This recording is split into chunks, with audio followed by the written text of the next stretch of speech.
لما انا رجعت كلمت حد في نادي الزمالك.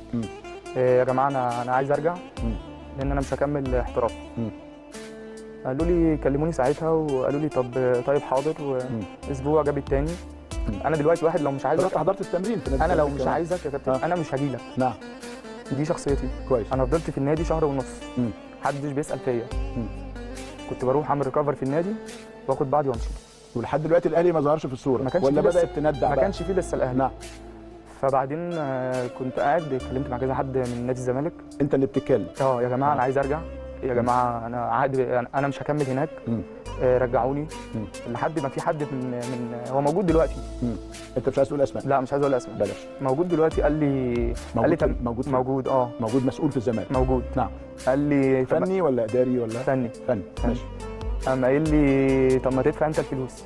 تدفع $2 مليون. بالظبط. اه. قلت له ادفع انا الفلوس ازاي وانا قايل لهم